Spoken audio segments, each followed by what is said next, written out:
이상입니다. 오늘 하나님께서 우리에게 주신 말씀 함께 읽도록 하겠습니다. 에베소서 6장 5절부터 9절까지 말씀입니다. 신약성경 에베소서 6장 5절부터 9절까지 말씀, 제가 한 절, 여러분들이 한 절 교독하도록 하겠습니다. 종들아, 두려워하고 떨며 성실한 마음으로 육체의 상전에게 순종하기를 그리스도께 하듯 하라.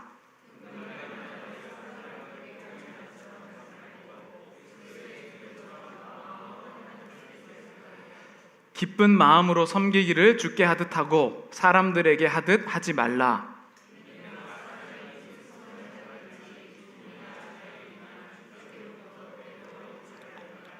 상전들아, 너희도 그들에게 이와 같이 하고 위협을 그치라. 이는 그들과 너희의 상전이 하늘에 계시고 그에게는 사람을 외모로 취하는 일이 없는 줄을 너희가 알미라. 아멘. 네. 오늘 설교 제목이 꽤 긴데요. 하나님께서 허락하지 않는 일은 일어나지 않는다. 네. 한번 좀 따라해 보겠습니다. 좀 헷갈리니까. 하나님께서 허락하지 않는 일은 일어나지 않는다. 네, 잘 생각해 보시면 무슨 뜻인지 아시겠죠? 하나님이 우리 인생의 주권자시고 하나님은 나에게 항상 올바른 길을 주시고 선택을 주신다 라는 말을 돌려서 이야기한 겁니다. 그래서 우리 인생을 보면 하나님이 허락하지 않는 일은 일어나지 않습니다. 믿으시는가요? 제가 방금 전에 우리가 원래 회개 기도를 하는데, 원래 회개 기도할 때 이렇게 오늘 에어컨이 고장났습니다 이런 얘기는 한 적이 없는데, 이런 생각이 드는 거예요.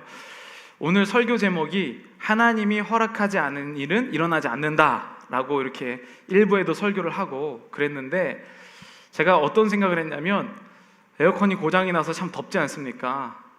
건물이 관리를 안 해서 이렇게 덥구나. 분명히 제 입에서는 하나님이 허락하지 않는 일은 일어나지 않는다라고 얘기를 하면서 건물 때문에 이 일이 일어났다고 또 불평불만하고 있는 제 모습을 보게 된 겁니다. 그리고 나서 하나님이 저한테 마음을 주시는데, 제가 이제 신학교 다닐 때는 한 8년 정도는 유스 그룹에서 전도사를 했던 것 같아요. 그때 교회들 모아서 막 연합수련회도 막 하고 섬에도 가고 그랬는데, 그때는 에어컨이 있는 교회가 어디 있습니까? 그냥 몇십 명, 100명 모여서 선풍기 틀고 여름 밤에 모기 뜯겨가면서 또 반바지 반팔티 입고 오면 무릎 꿇으면 여기에 땀이 그렇게 많이 찹니다. 그러면서도 내가 왜 땀이 날까라는 생각하지 않고 기도하고 그렇게 했었는데, 오늘 제가 여기 앞에 앉아 있으면서 이제 또 다음에 또 세미나 인도하러 가야 되니까 땀나지 않으려고 애쓰고 있는 제 모습을 보게 된 거예요. 너무 괴롭더라고요. 말씀으로는 하나님의 모든 인생의 주권이 있다고 얘기하면서 그것을 거부하려고 어떻게든지 살아가는 제 인생이 너무나 죄스러워서 하나님 앞에 이 고백을 할 수밖에 없었습니다. 물론 우리가 덥고 힘들지만 하나님께서 우리에게 그 마음의 회복을 주시기 위해서 이러한 환경을 주셨기를 믿습니다. 네. 이제 조금 덜 더우시나요? 네. 오늘 이 본문 가운데 이러한 생각을 할 수밖에 없는 사람들이 있었어요. 바로 노예, 또 종으로 살고 있었던 사람들이었습니다. 우린 지금 에베소서를 쭉 강해하면서 5장 21절에 있었던 이 자발적인 복종, 그 복종, 하늘의 신령한 복을 받으려면 어떻게 해야 되는가, 그것 중에서 3가지 관계에서 하나님의 말씀을 살아낼 때에 하늘의 신령한 복을 받는다라고 하면서, 그 신령한 복은 자발적으로 복종할 때에 하나님께서 성령 충만하게 하실 것이다 라는 말씀을 나누고 있습니다. 그 3가지 관계가 여러분 기억나시죠? 첫 번째는 부부 관계였습니다. 두 번째는 지난주에 다른 부모와 자녀 관계였고, 오늘은 이 상전과 종의 관계에 대해서 이야기를 하고 있습니다. 근데 이 말씀을 다룰 때 우리가 이 종이라고 생각했을 때 조금 고정관념을 갖고 있는 것 같아요. 우리가 생각하는 종은 굉장히 제한적이고 그냥 일편적입니다. 그런데 이 당시에 제가 종에 대해서 생각을 해봤더니, 연구를 해봤더니 우리가 생각할 수 있는 그런 종들만 있었던 것이 아니더라고요. 예전에는, 그러니까 지금 오늘 이 말씀은 그러니까 100년 정도 근처, 지금으로부터 2022년이니까 한 1900년 정도 전쯤에 이 기준으로 말씀이 전해졌죠.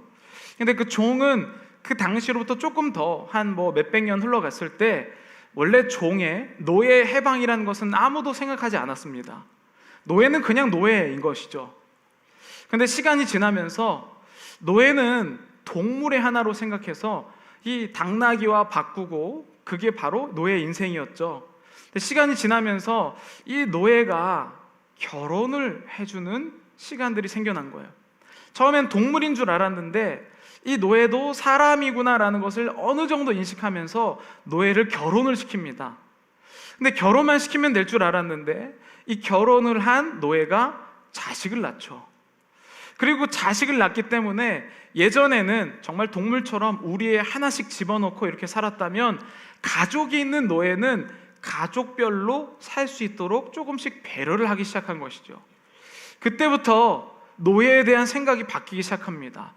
노예도 사람일 수 있지 않을까? 그러면서 이 노예들도 재산이 필요하다, 집이 필요하다, 이런 것들이 점점 발전되기 시작했죠. 그래서 연구에 따르면 이 헬라인, 지금 이 에베소 이 말씀을 듣고 있는 이 당시의 노예들은 재산을 소유할 수가 있는 노예들이 대부분이었습니다. 그리고 어떤 노예였냐면 자기가 노예이지만 자기도 돈을 주고 다른 노예들을 일을 부릴 수 있고 소유할 수 있는 노예들도 있었어요. 그래서 로마 시대 영화를 보면 노예가 또 다른 노예에게 품삯을 주기도 하거나 어떨 때는 주인에게 중요한 역할을 노예들이 하기도 합니다. 그러니까 우리가 생각하는 것처럼 막 이 농장에 갇혀갖고 정말 짐승처럼 일만 했었던 노예들도 분명히 있었지만 현재 지금 이 에베소에서 말씀을 전해 듣고 있는 노예는 농장의 노예들과는 조금 다른 종류의 노예였다는 거예요. 우리가 생각하는 건 이거죠. 로마의 농장에 속해 있는 노예들은요, 원래 농장은 다 감옥을 갖고 있었습니다. 그래서 말 안 들면 감옥에 쳐놓고, 그리고 조금 주인의 물건을 훔치거나 이러면 사형을 시킬 수 있는 권리도 주인에게 있었습니다. 이런 종류의 노예만 생각을 하고 있죠. 그러나 지금 여기 있는 노예는 자기의 재산도 어느 정도 가질 수 있고, 심지어 하나님 예수 그리스도를 믿는다는 것은 종교의 자유도 있었다는 것을 뜻해요. 왜냐하면 이 당시는 자신을 섬기고 있는 상황이었기 때문에 대부분은 자신의 주인이 섬기는 종을 믿게 되는데, 지금 예수님을 믿었다는 것은 그 종과는 다른 지금 종교를 믿고 있었다는 거죠. 어느 정도의 주체성을 가지고 있을 수 있었다. 그래서 또 연구를 보니까 이 당시에 그리스와 이탈리아의 인구 중에 3분의 1이 노예였다라는 통계가 나와요. 엄청난 거죠. 그러니까 오늘 이 말씀 가운데 부부관계, 부모와 자녀와의 관계, 이 종과 이 상전의 관계는 이 당시 이것을 다루지 않으면 실제 생활에서 아무것도 하지 못하는 상태였다라고 표현할 수가 있겠죠. 그런데 만약에 여러분들이 이런 노예였다면 자기가 어느 정도 이제 선택을 하면 자기가 자유인이 될 수 있는 권리들이 있었어요. 어떻게 하는 거냐면 이렇게 될 수 있었어요. 만약에 이 노예가 이 주인에게 서약을 합니다. 어떤 서약을 하냐면 내가 이 노예에서 자유인으로 되면서 매달 얼마씩 주인에게 돈을 보내겠습니다. 이런 조건이라든지 어떤 상황이 내가 이것을 어기면 다시 종으로 돌아오겠습니다.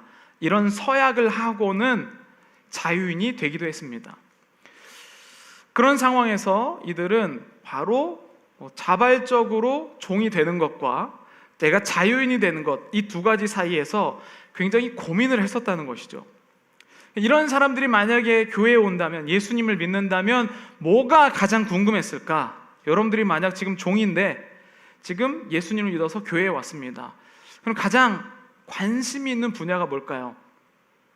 바로 성경에서 내가 믿는 하나님, 예수님은 종에 대해서 뭐라고 얘기했을까? 그래서 그 유명한 말씀, 출애굽기 21장 말씀 우리가 함께 읽어보도록 하겠습니다. 출애굽기 21장 2절부터 6절까지 함께 읽겠습니다. 네가 히브리 종을 사면 그는 6해 동안 섬길 것이요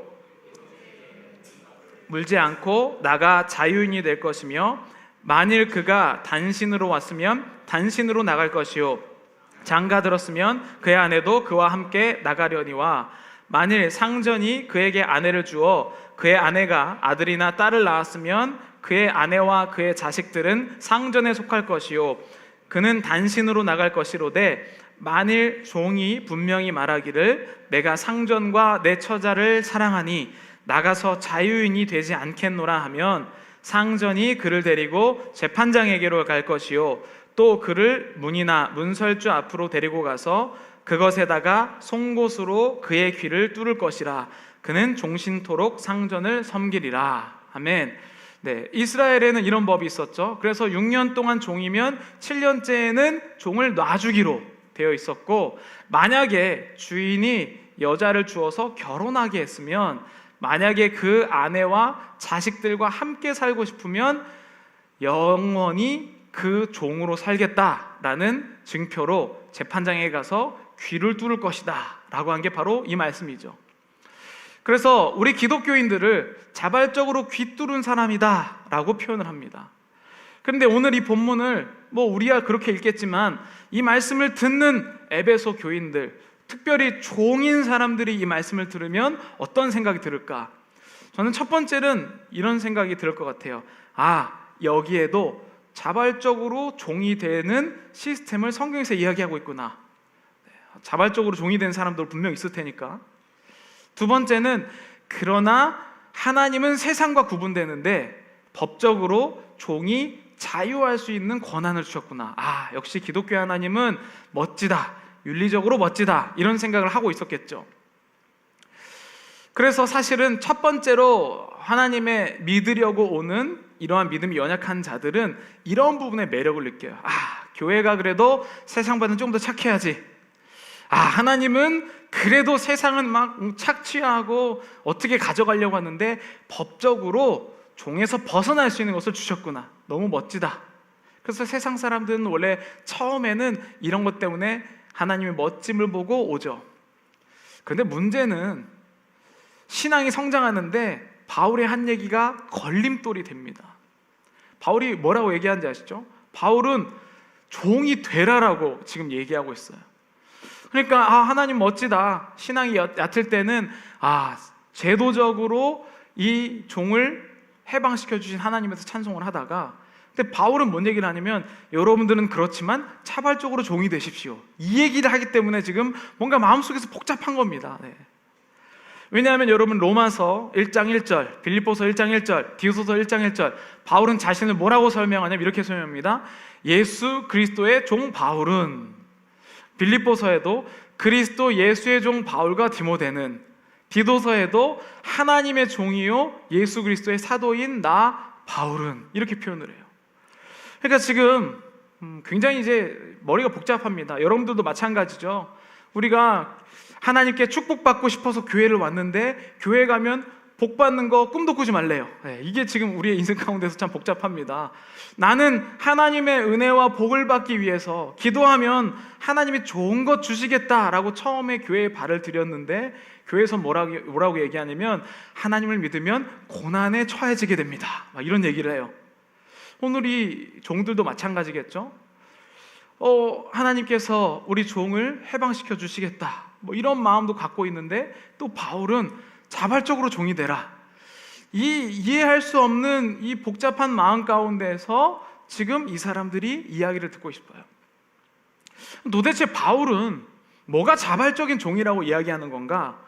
여기에서 말하는 이 종이라는 단어를 쓸 때 바울은 둘로스라는 단어를 쓰게 돼요.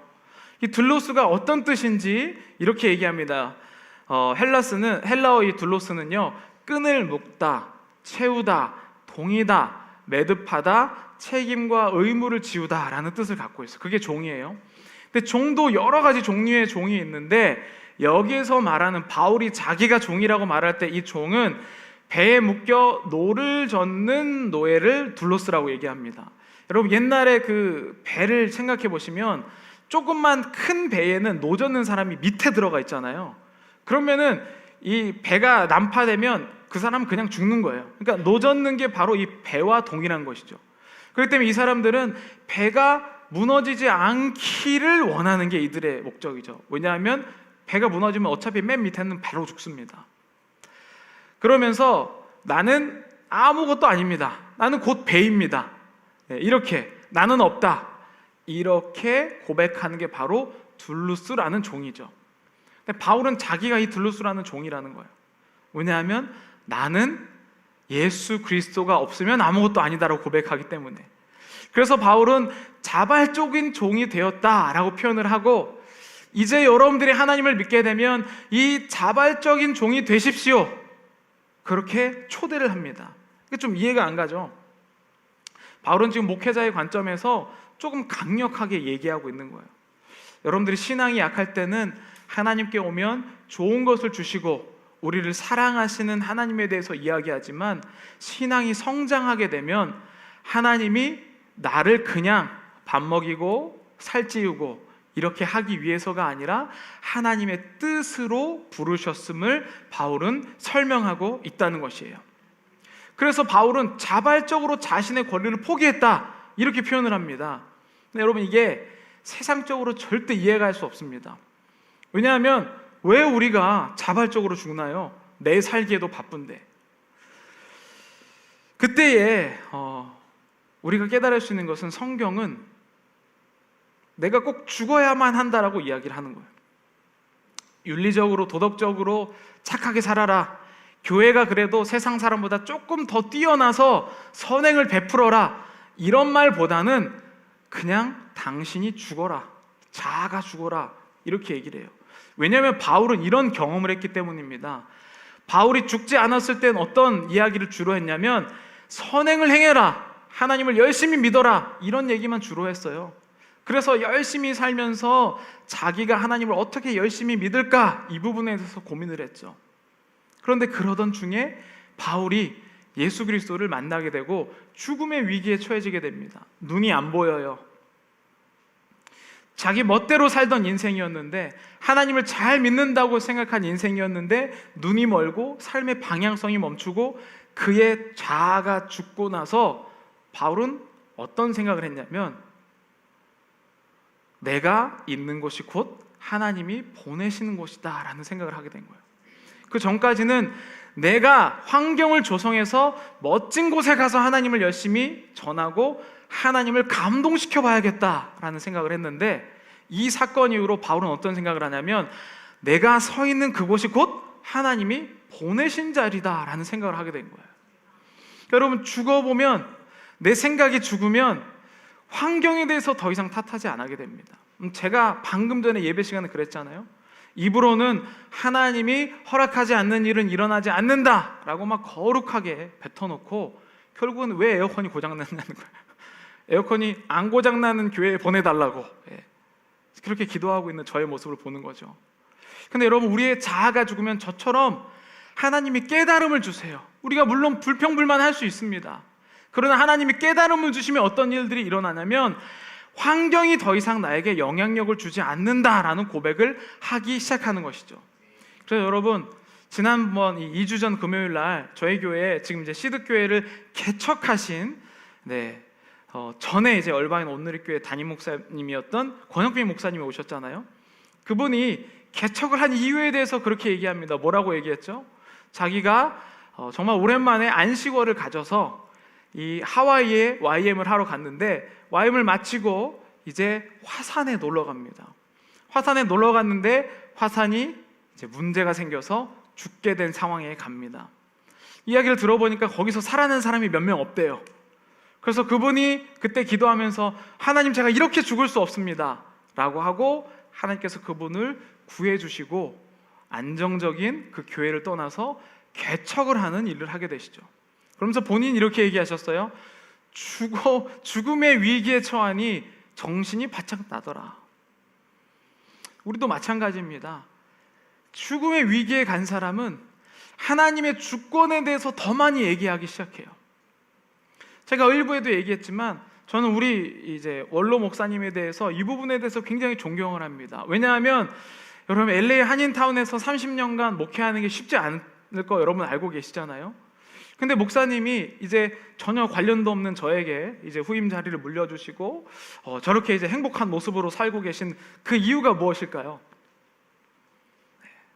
목사님 지금 심장 스탠스 7개인가 받고 계시거든요. 언제든지 하나님께서 심장을 멈출 수 있다. 죽음의 위기에 가봤기 때문에 하나님이 보내신 자리에 대한 생각을 하게 되는 것이죠.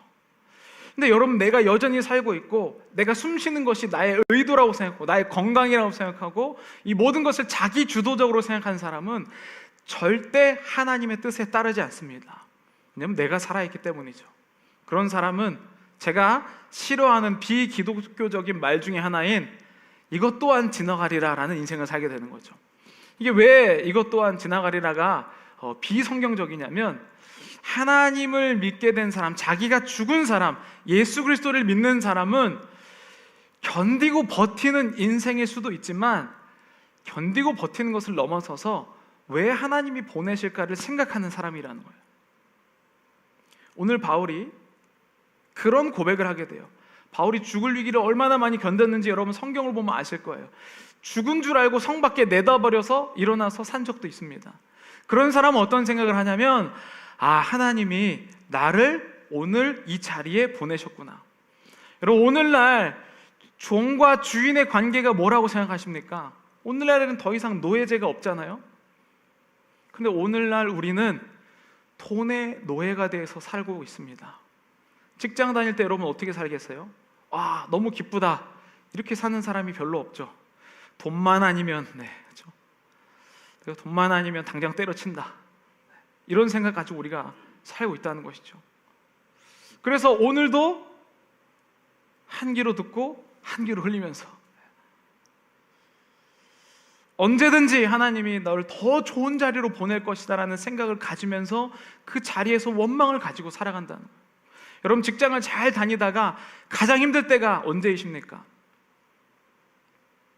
정말 힘들고 어려운 위기가 있을 때가 아니고요, 나랑 비슷한 상황에 있는 사람, 옆에 있는 직장,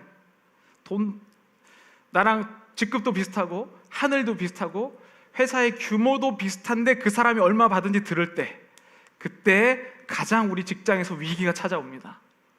옮길까? 왜냐하면 하나님이 보내신 곳이 아니고 돈의 노예가 돼서 있는 자리이기 때문이죠.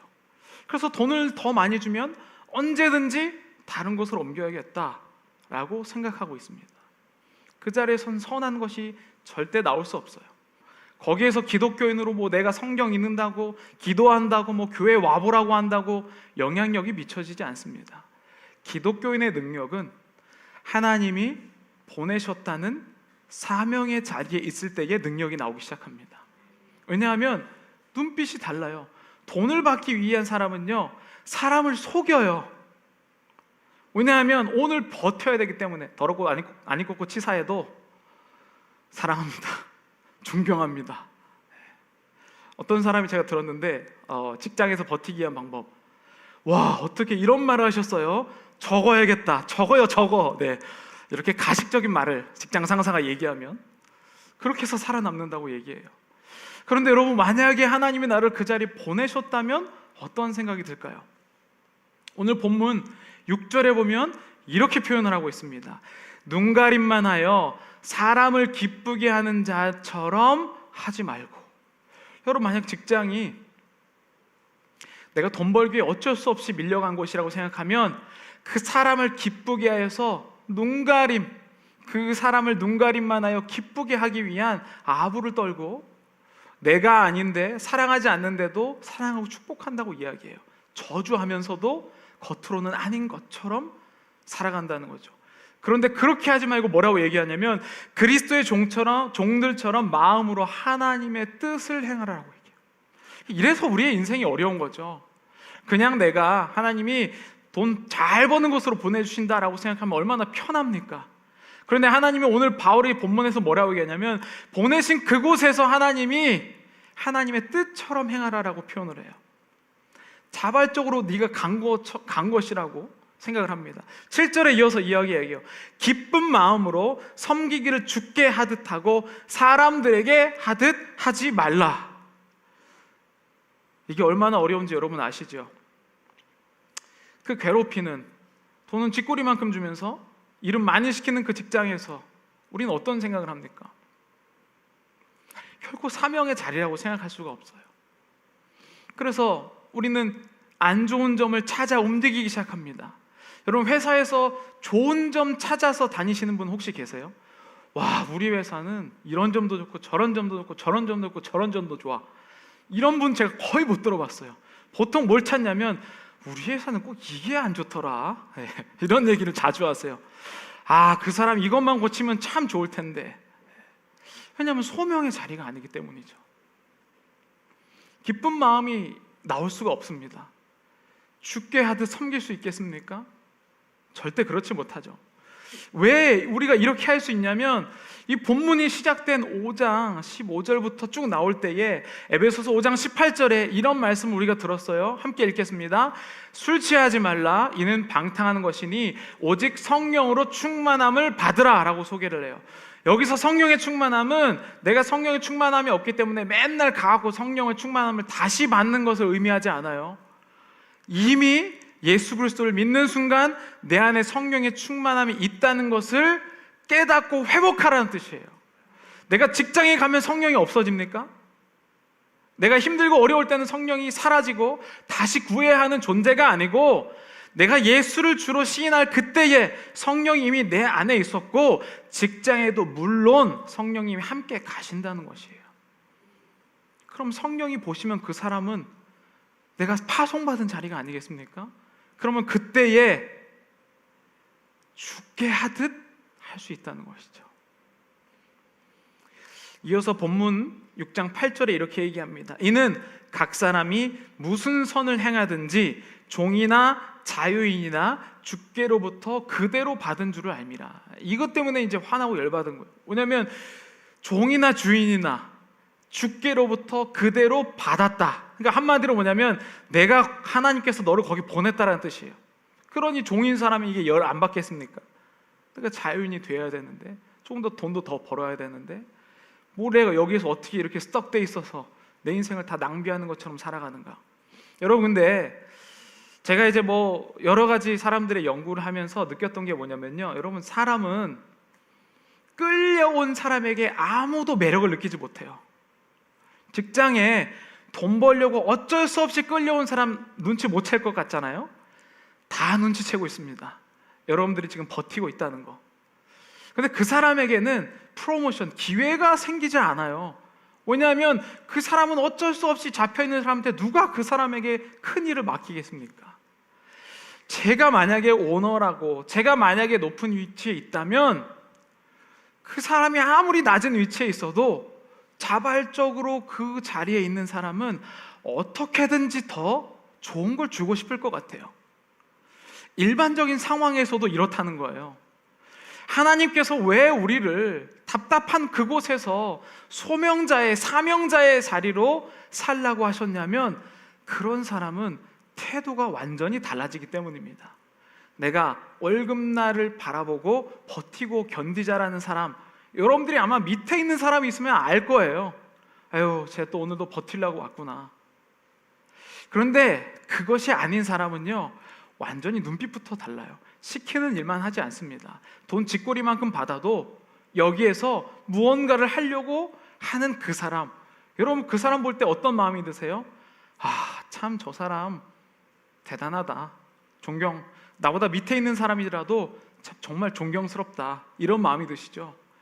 그러한 파워가 세상을 바꾼다는 것이에요. 직급이 높은 사람이 더 명령해갖고 그래서 세상이 바뀌는 것이 아니라, 아무것도 없는 자가 기쁨을 누릴 때 그때의 파워가 나오기 시작한다는 겁니다. 저는 신앙이란 몇 번 얘기하지만 내가 선택할 줄 알았는데 하나님이 보내셨다는 것을 깨달아가는 과정이라고 생각해요. 나는 내가 오늘 이 직장 선택해서, 오늘 이 교회 선택해서, 오늘 이 예배 내가 선택해서 왔다고, 어떻게 보다 우연히 내가 이 예배에 왔다고 생각하는데, 하나님의 뜻은요, 하나님이 허락하지 않은 일은 일어나지 않는다는 거예요. 근데 그때 보면요, 내가 오늘 뭘 보아야 될지 막 눈에 불을 켜고 하나님의 은혜를 구하기 시작합니다. 제가 지난주에 세미나는 이제 미시간의 그랜드 래피드에 있었는데 제가 아는 목사님들 방문하려고 이 시카고로 먼저 갔습니다. 월요일 날 시카고에 먼저 월요일 날 떨어졌는데 돈을 아끼겠다고 스피릿 에어라인으로 탔어요. 타보시면 아시겠습니다. 이따 등받이가 안 넘어가고, 그 다음에 짐을 또 갖고 가려고 했더니 짐을 내는 값을 또 내야 돼요. 50불인가 싼 줄 알았더니 점점 추가 비용이 많이 내더라고요. 심지어 마지막으로는 물도 돈 내고 사 먹어야 되는 이런 상황에 처했습니다. 그래가지고 제가 이제 밥을 먹고 가려고 했는데 저희 집 앞에 있는 그 이제 음식점에서 밥을 딱 시켰는데 파리가 나와서 밥을 못 먹고 비행기를 탔어요. 근데 이제 비행기를 탔는데 막 너무 목마르고 막 배도 고픈 거예요. 그때 여러분 아실 겁니다. 음식 싸온 사람의 냄새가 얼마나 그렇게 향기로운지, 한 입 달라고 할까 막 이런 유혹도 들고, 그때마치 이제 카트가 지나가면서 물이랑 커피라도 먹어야겠다 이 생각이 드는 거예요. 그래서 이제 물과 커피를 7불 50 주고 돈 아깝다고 생각하면서 물을 조금씩 나눠서 먹고 있었습니다. 근데 고도를 보니까 한 38,000피트 정도 위에 올라가 있더라고요. 그리고 물을 다 마시고 나서 이제 좀 긴 병이었는데 다 마시고 나서 이제 물이 없습니다. 그리고 뚜껑을 닫았어요. 아직 안 보여줘도 되는데 뚜껑을 다 닫았어요. 뚜껑을 다 닫았는데 저는 이제 38,000 제일 높은 고도에서 물을 다 마시고 이제 허기졌지만 이제 비행기가 내려가는 겁니다. 근데 비행기가 내려가고 딱 착륙했는데 바로 그 사진이었어요. 네, 보여주시죠. 이제 이렇게 됐어요. 그러니까 왜 그런지 아시겠죠, 여러분? 이거는 이제 학교 안 나와도 알 수 있는 사실이잖아요. 여기 공기가 있고 저 높은 고도에 있다가 밑으로 내려오면 공기압이 더 프레셔가 들어가면서 병이 찌그러졌어요. 근데 제가 이것을 보고 눈물을 흘렸습니다. 어떤 생각이 들었냐면 이 물병이 압력을 받으면 점점 찌그러지거든요. 그런데 저는 점점 찌그러지는 게 너무 신기했어요. 누구나 아는 사실이거든요. 근데 이 물병은 찌그러지는데 저는 안 찌그러지더라고요. 나는 침만 삼키면 괜찮더라고요. 저는 하나님이 나를 어딘가 보내실 때 찌그러질 줄 알고 두려워하면서 살았던 것 같아요. 내가 혹시 잘못된 장소에 가서 망가지고 아프고 힘들지 않을까? 이런 고민을 하면서 살았던 것 같아요. 말로는 하나님이 보내신 자리이고 내가 하나님을 믿습니다 라고 이야기했는데 내가 상처받고 어려울까 봐 아무데도 움직이고 싶지 않은 인생을 제가 살았던 것 같아요. 근데 하나님은 나를 찌그러지지 않게 만드셨더라고요. 우리 기독교인의 능력은 뭔지 아세요? 하나님이 나를 어디에 보내셨을 때는 다 준비시키고 보내셨다는 것을 확신하는 겁니다. 그게 바로 하나님의 주권을 인정하는 자의 삶이라는 거죠. 그래서 우리가 에베소서 처음 우리 강의하는데 처음 시작할 때 두 번째 주에 바로 이걸 나눴습니다. 에베소서 1장 4절 우리 한 목소리 읽어보도록 하겠습니다. 시작. 곧 창세전에 그리스도 안에서 우리를 택하사 우리로 사랑 안에서 그 앞에 거룩하고 흠이 없게 하시려고 그 기쁘신 뜻대로 우리를 예정하사 예수 그리스도로 말미암아 자기의 아들들이 되게 하셨으니 이는 그가 사랑하시는 자 안에서 우리에게 거저 주시는 바 그의 은혜의 영광을 찬송하게 하려는 것이라. 아멘. 이 말씀 요약하면 그거예요. 하나님이 우리를 창조하기 이전에, 세상을 만들기 이전에 나를 선택하셨고 세상을 만들어 놓고 나서 나를 이 땅에 보내셨다는 거예요. 하나님은 다 이 지구를 만드시고 내가 먹을 것과 할 일과 모든 것을 준비시키시고 나를 이 땅에 보내셨다는 것이죠. 그리고 뭘 하게 하냐면 6절에 보면 찬송하게 하려고.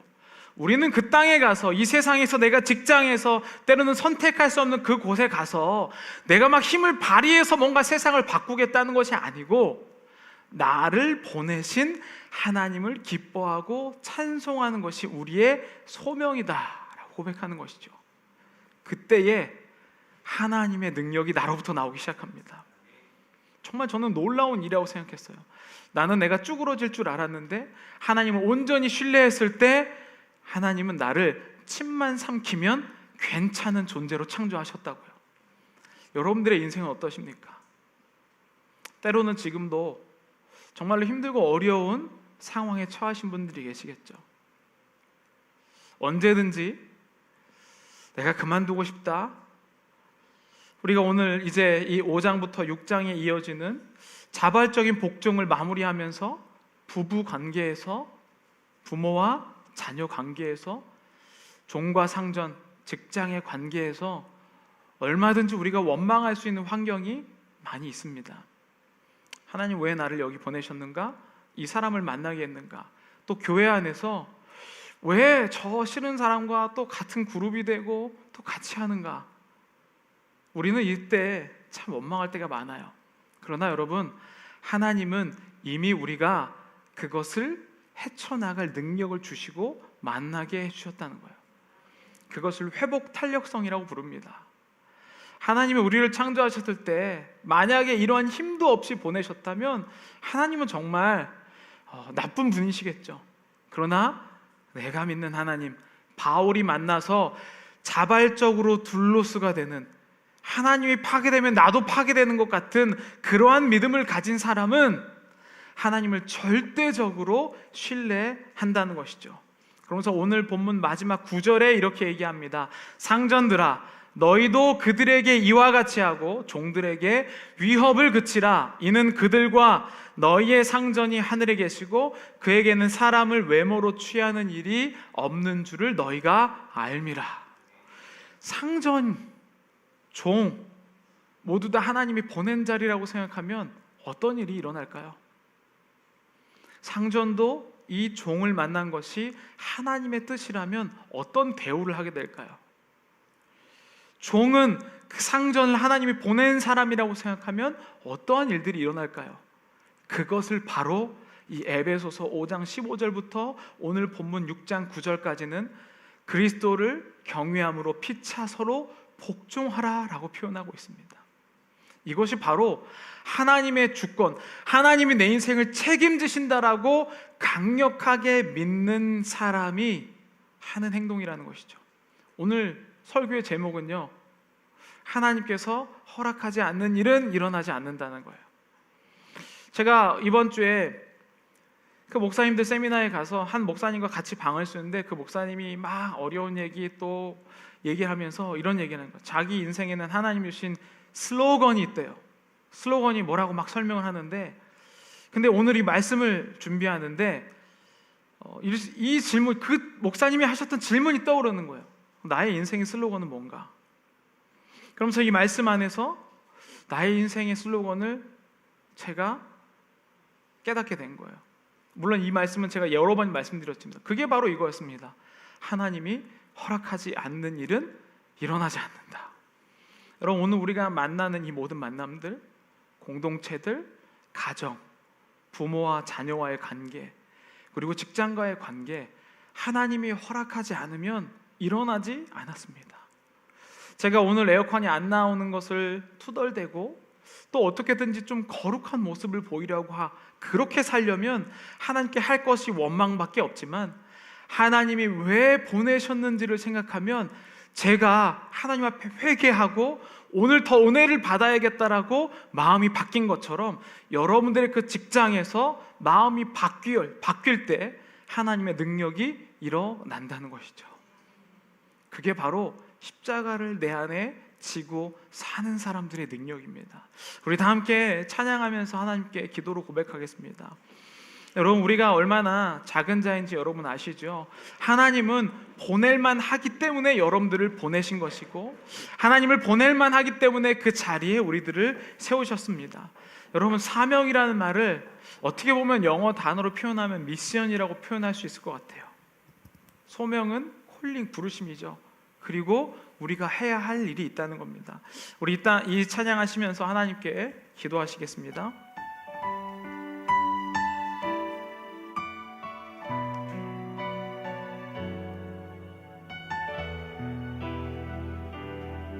난 지극히 작은 자, 죄인 중에 괴수, 난 지극히 적은 자 죄인 주 무익한 날 부르셔서 무익한 날 부르셔서 간절한 기대와 소망 간절한 기대와 소망 부끄럽지 않게 부끄럽지 않게 십자가 정케 하셨네. 어디든지 가리라 주 위에 서라면 어디든지 가리라 주 위에 서라. 나는 전하리 그 십자가 나는 전하리 그 십자가 내 몸에 벤 십자가 내 몸에 벤 십자가 그 보혈의 향기 온 세상 채울 때까지 채울 때까지 살아도 주를 위해 아멘. 살아도 주를 위해 죽어도 주를 위해 사나 죽으나 난 주의 것 십자가의 능력 십자가의 능력 십자가의 소망 내 안에 주만 사시는 살아도 주를 위해 아멘. 살아도 주를 위해 죽어도 주를 위해 사나 죽으나 난 주의 것 십자가의 능력 십자가의 능력 십자가의 소망 내 안에 살아도 주를 위해 아멘. 사시는 것 살아도 주를 위해 죽어도 주를 위해 사나 죽으나 난 주의 것 십자가의 능력 십자가의 능력 십자가의 소망 내 안에 주만 사시는 것 난 지극히 작은 자 난 지극히 작은 자 죄인 주 예수 무익한 날 부르셔서 간절한 기대와 소망 간절한 기대와 소망 부끄럽지 않게 십자가 정해 내 사랑 나의 십자가 내 사랑 나의 십자가 우리 이 시간 다 함께 기도하기를 원합니다. 우리의 인생은 찌그러지지 않는데 내 인생 찌그러지지 않을까 겁나고 두려워서 그렇게 살았던 우리의 마음 주님 아시죠? 하나님께서 보내셨으면 다 준비하고 책임지시고 보내셨을 텐데 또 찌그러질까봐 겁나서 내 받을까 겁나서 살았던 우리의 인생 주님 아시죠? 주님 이 시간에 내가 주님 앞에 고백합니다. 하나님께서는 나를 다 준비시키고 보내셨음을 믿습니다. 침만 삼키면 저 높은 하늘에서도 내가 견딜 수 있도록 하나님께서 만드셨음을 내가 믿습니다. 내가 주님을 확신할 수 있도록 주님 도와주시옵소서. 하나님께서 온 우주를 만드셨다고 그렇게 고백하면서 내가 보낸 자리는 내가 선택했다고 믿는 이 이중적인 우리의 마음 가운데 주님 오늘 내가 주님이 보내신 삶을 살고 있다라고 고백할 수 있는 자 되게 하여 주옵소서. 우리 다 함께 통성으로 하나님께 기도하겠습니다. 하나님 아버지, 내가 찌그러질까봐 내 인생이 상처받을까봐 두려워 살았던 인생 하나님 아시지요? 하나님 내가 저 하늘에 올라가도 침만 삼키면 내가 사는 것을 하나님 다 그렇게 아버지 준비하고 보내셨음을 믿습니다. 아버지를 내가 온전히 신뢰하지 못하여서 상처받을까봐 사람 만나지 못하고 상처받지 못할까봐 상처받을까봐 직장에서도 원망하고 다른 곳에 기울이버렸던 우리의 마음 주님 다 아시죠? 우리의 마음을 하나님께서 회복시켜 주시옵소서. 하나님 에어컨 에어컨이 꺼지면 에어컨 꺼진 대로 불평불만하고, 내 환경이 밀리면 밀리는데도 아버지 불평하고 했었던 우리의 마음들 하나님 아시죠? 우리 인생 한 명 한 명을 하나님께서 살려주시옵소서. 하나님을 믿는다 하면서도 머릿속으로는 지식이 가득하면서도 여전히 불만의 자리에 있었던 우리의 마음들 하나님 이 시간에 회복시켜 주시옵소서. 하나님께로 아버지 온전히 갈 수 있도록 잡아주옵소서. 아버지 우리를 사랑하셔서 자녀 삼아주셨는데, 다 올바른 자리에 보내주셨는데 아버지 내가 아니라고 고백했었던 우리의 마음을 하나님 회복시켜 주시옵소서. 사랑이 많으신 하나님 아버지 감사합니다. 내가 교회를 선택하고, 내가 만날 사람을 선택하고, 직장을 선택하고, 가정을 선택하고, 내가 선택한 인생을 사는 줄 알았는데 주님 돌이켜보니 주님이 보내신 곳이라는 사실을 우리가 깨닫습니다. 주님 틈만 나면 비교하며 안 좋은 점들만 찾아다녔던 우리의 인생에서 하나님이 보내신 인생을 살아가게 하여 주시옵소서. 하나님께서 나를 살리려고 다 준비하시고 보내셨는데 그 준비가 안 된 것 같다고 하나님께 원망하고 사람을 미워하고 정죄하고 판단했었던 그 인생에서 아버지의 주권을 온전히 인정하는 인생이 되게 하여 주옵소서. 하나님 찌그러질까봐 두려워서 아무것도 못하는 그 인생 가운데 하나님이 다 준비시키고 나를 찬양하는 자리를 이끄셨던 그 주님을 고백합니다. 우리의 인생이 회복되게 하여 주시옵소서. 예수님의 이름으로 기도드렸습니다. 이 시간 자리에서 일어나셔서 다시 복음 앞에 찬양하고 헌금 기도하고 축도로 마치겠습니다.